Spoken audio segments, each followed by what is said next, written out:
Mary Michele for WVIP, and I have with me today Martin Hauser. He's a Lutheran minister.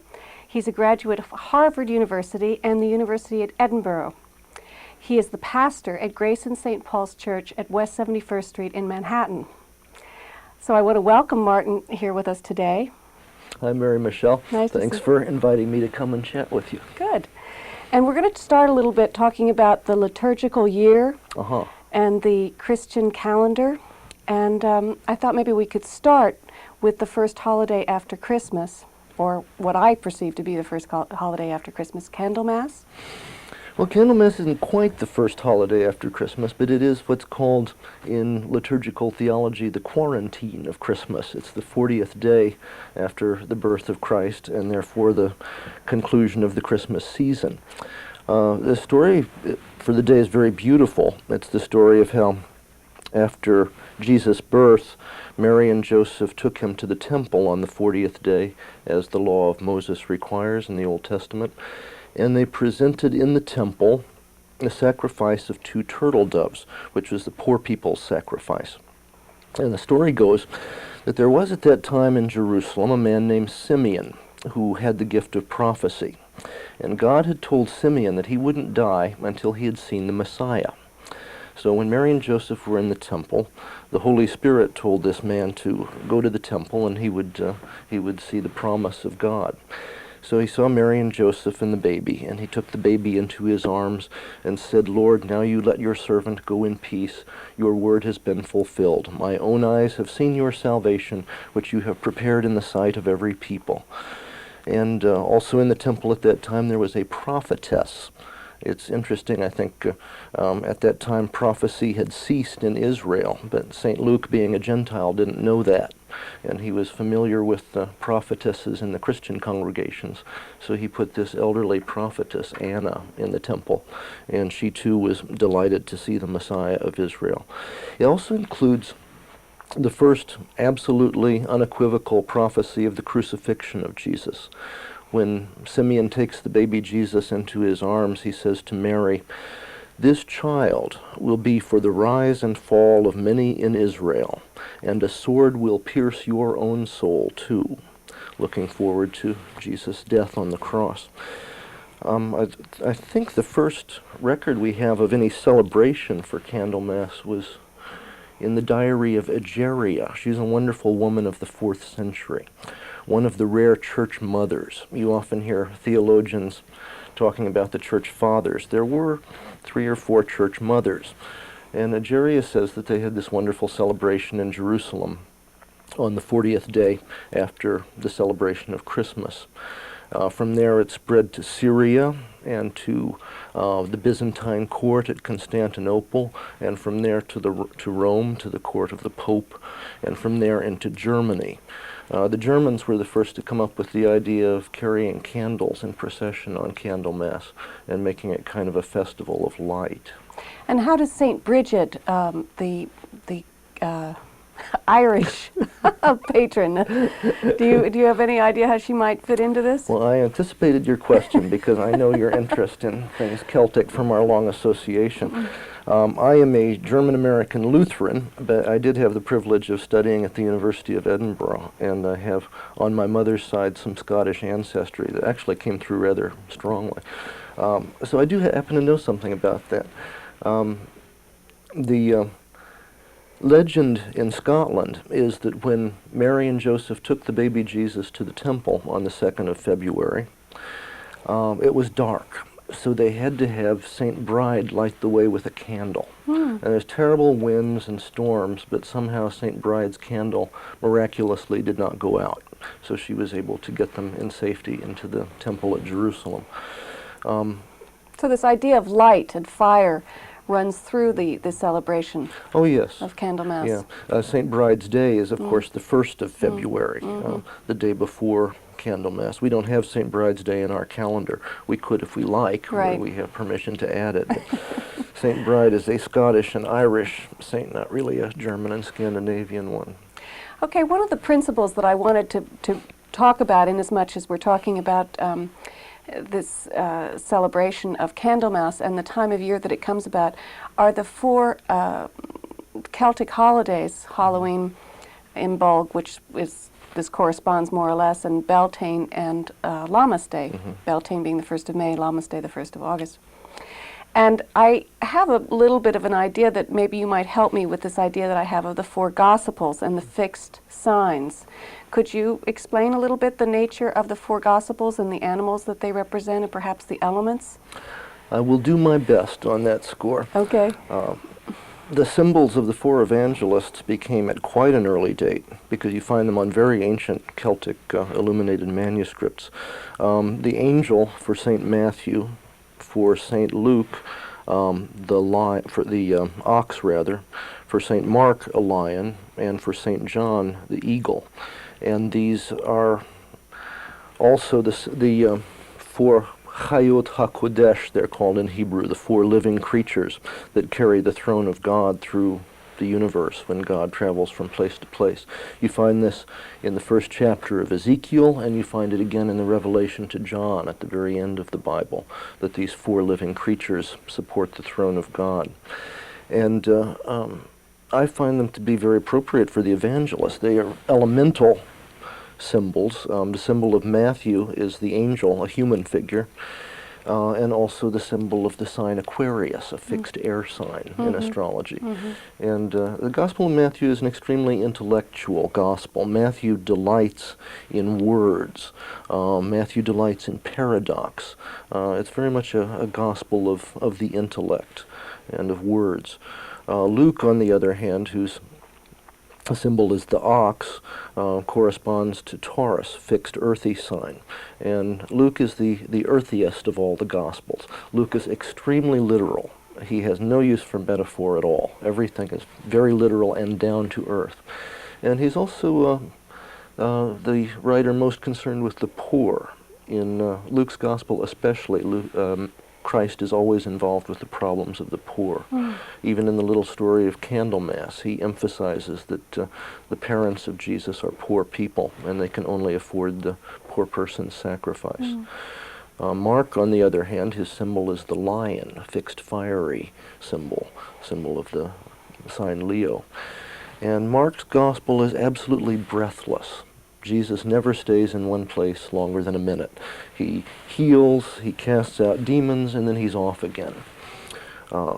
John's gospel, on the other hand, is the most mystical of all the gospels, and it corresponds more to the fixed water sign of Scorpio, which is occasionally represented not by the scorpion, but by the 2 extremes of serpent and eagle. And John gets the eagle extreme. As St. Augustine says, John takes us on eagle's wings to a region so bright that our earthly eyes almost are dazzled by the sight. So I think that's... Well, now that we've brought John, the last one, the Scorpio, the eagle, could we get into the symbolism of the serpent and perhaps talk a little bit about some of the alchemical images? We'll do our best. You know, there is some serpent imagery connected with St. Bride's Day in Scotland. Oh, really? There is indeed.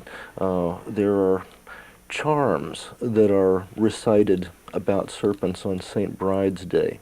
And the legend is that on that day the serpents begin to come out of their nests. And hundreds of years ago the people recited charms to keep the serpents from biting. And even on occasion would symbolically crush serpents, not in reality, but symbolically. Well, I think the thing about the serpent that appeals to people on a very simplistic level is that he sheds his skin. So it's it's always that idea of renewing life by, the fountain of youth, which of course is an alchemical idea. Can you perhaps expand on that a little bit? How you see alchemy in the search for either the fountain of youth or the development of the soul or the development of turning lead into gold? I know. That's a mouthful, right? Well, how many hours do we have here? I think what alchemy is just science with the God left in. I think modern science, or what passes for it, is one of the tragedies of the time we live in. There was a time when the theologians of my tradition were all versed in astrology and in alchemy, and occasionally even in magic. But then when the Enlightenment came along, I think no religious tradition was more devastated by secular humanism than we were. And ever since the last century, we Lutherans have been trying our best to pretend that we're on the cutting edge of culture and we're abreast of everything scientific and up to the minute. And that's really too bad, because the scientific universe is really a godless universe. What makes modern science possible is that there is no divinity in it, no deity. And that is impossible to correlate with our Lutheran Christian theological tradition. But it was also part of your tradition to study the Old Testament and Hebrew and the Kabbalah. Right. I think that would that would also be another hour. Well, but should we'll we take do it. Let's do it. Let's Okay, do it. But okay. but first, one more thing about alchemy. Luther said that alchemy was a wonderful thing for two reasons. One, it gives us so many wonderful scientific preparations, medicines, and so forth. And the other thing is that it's a parable of Christ. In our tradition, Christ is the philosopher's stone. It's Christ that turns the lead in us into gold, the dross in us into gold. And without Christ, that is not possible. Christ is the necessity, the sine qua non for the spiritual life. So all of our people, for centuries, practiced alchemy. The first Lutheran pastor ordained in this country was Justice Faulkner, who practiced herbal medicine. He collected his herbs on astrological principles, prepared his medicine on alchemical principles. Henry Melchior Muhlenberg, the patriarch of American Lutheranism, brought with him to this country the elixir of gold, a jealously guarded secret of the Lutheran Missionary Institute at Halle in Saxony. All right, well, I think maybe we should take a little break and come back, and we'll go on with this talk about the Kabbalah with Martin Hauser, the Lutheran pastor. Thank you. This is Mary Michele for WVIP, and we're back with Martin Hauser, the Lutheran minister. He's a pastor at Grace and St. Paul's Church in Manhattan. And we're going to continue our conversation dealing with the nature of the Kabbalah, which interconnects with the Hebrew tradition, perhaps the Old Testament. Would you like to give us a little bit of an idea of this? One of the primary features of the Protestant Reformation was that the Bible was, in a way, rediscovered. People started learning Hebrew and Greek once again, were able to read the scriptures in the original languages. Martin Luther taught Hebrew at the University of Wittenberg, and the grammar he used was one prepared by Johannes Reuchlin, the uncle of his closest friend, Philip Melanchthon, who was also on the faculty at the I've university. heard you mention his name quite a few times. My great hero. Yeah. Reuchlin also was one of the great Kabbalists of the Renaissance. He had gone to Italy in his youth and met Pico della Mirandola, and Pico had convinced him that you cannot know God unless you know the Hebrew language.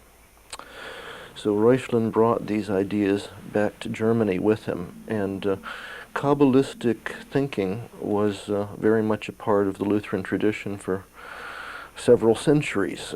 Again, I think it was one of the great casualties of the Enlightenment.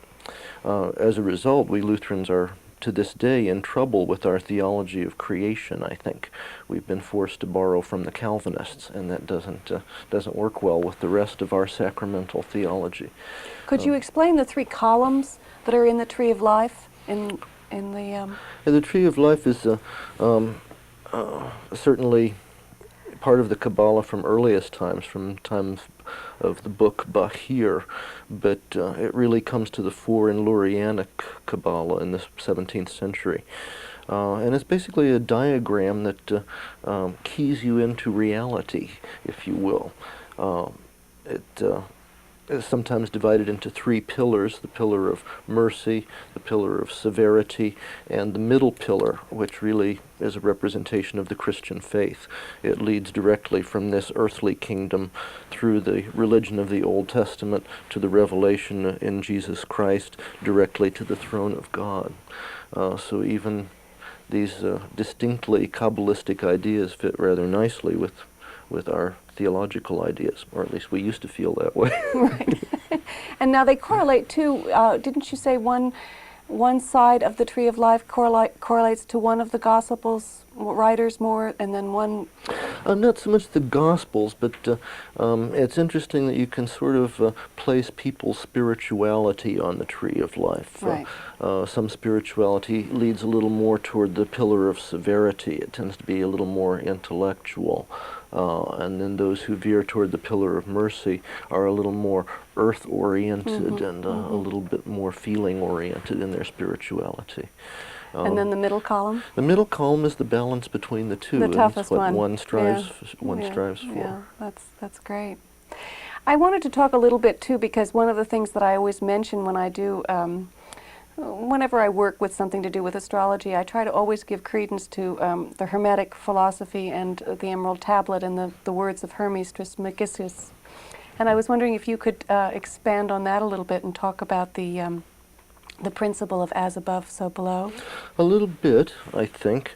One of the things that I always thought was interesting is that the climate that produced the Lutheran Reformation was extremely hermetic, but you never find references to the Emerald Tablet or to the so-called Hermetic Corpus, the standard works of Hermes Trismegistus. But certainly that was a part of our cosmological thinking, that this earth recapitulates what goes on in heaven, and the human body recapitulates what goes on in the rest of the cosmos.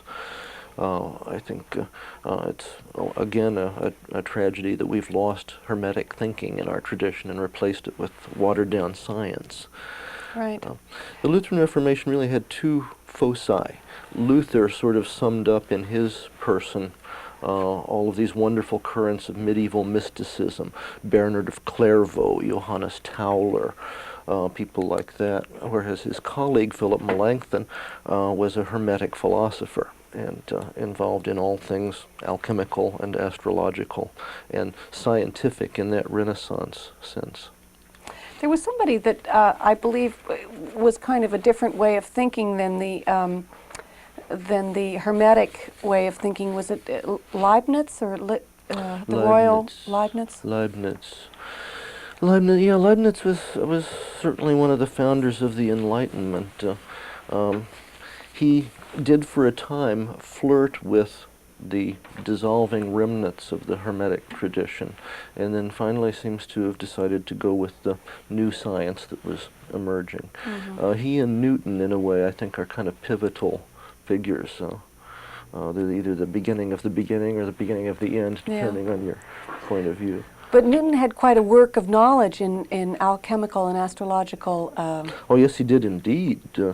Newton produced an enormous volume of alchemical work, which is almost unpublished, not quite. 2 or 3 of his notebooks have been published, but most of the stuff still molders away in libraries throughout the world. Unfortunately, the collection was broken up. It was auctioned off in the 30s, and some of it was bought and kept in England, but I suppose much of it is difficult to get at these days.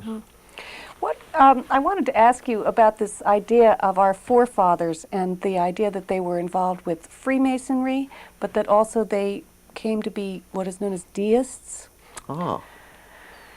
Our forefathers in the sense of American forefathers. George Washington, Thomas Jefferson, Ben Franklin. Yes. I think it's a mistake when you hear the so-called Christian right saying that this country is founded on Christian principles. Well, it wasn't.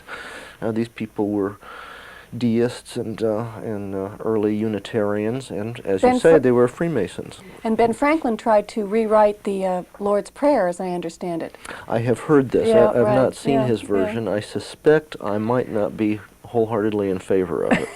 I don't know for sure. But certainly Thomas Jefferson was very proud of the fact that he separated church and state. And that in itself as a principle is something that has validity.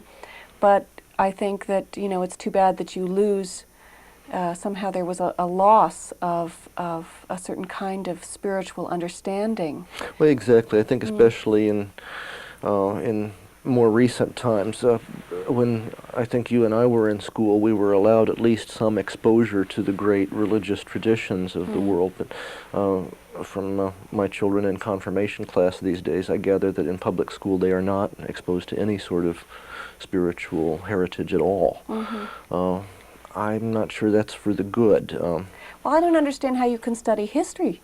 Well, exactly. You know, I mean, history is so much about spiritual beliefs, and I mean, all right, it may have been based in economic problems, but it still, you know, was very much how people chose to believe things.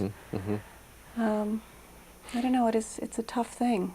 Yeah, I would like to think that if children are to get religious upbringing, they should get it at church, but by the same token, a lot of children don't go to church, so they should at least be exposed somehow to these great areas of our cultural heritage.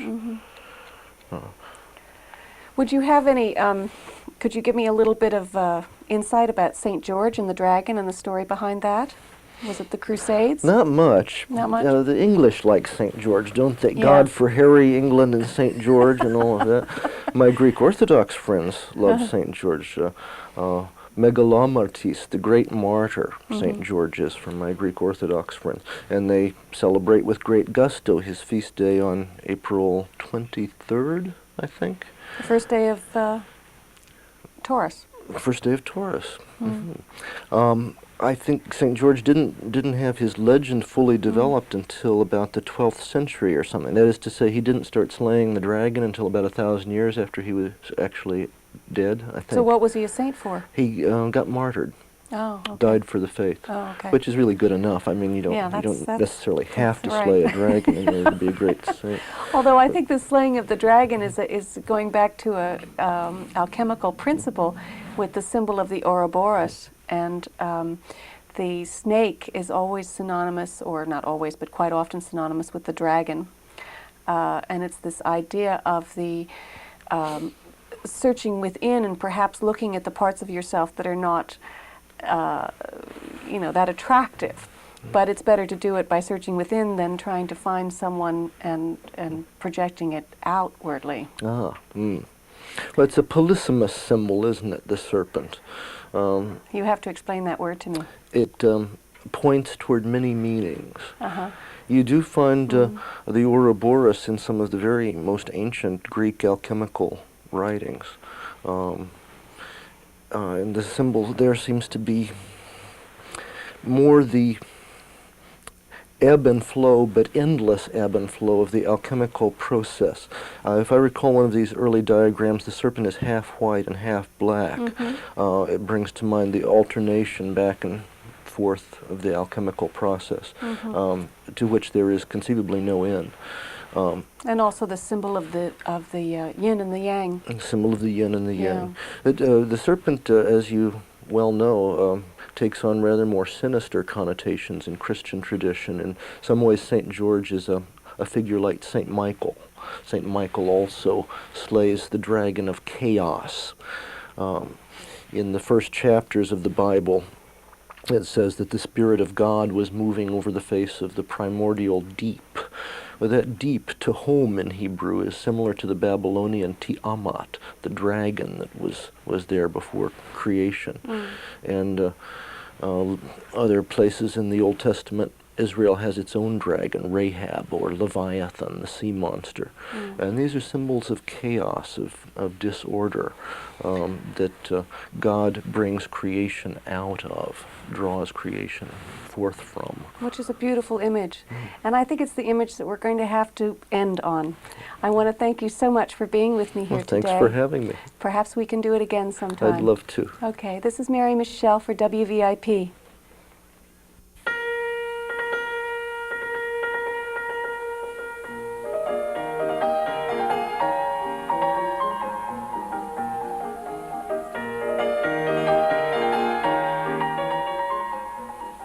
Jerry, you're the founder of an unusual service. It's called the Maids. How did it originate? When my wife and I moved to Westchester, we were, both of us, busy all the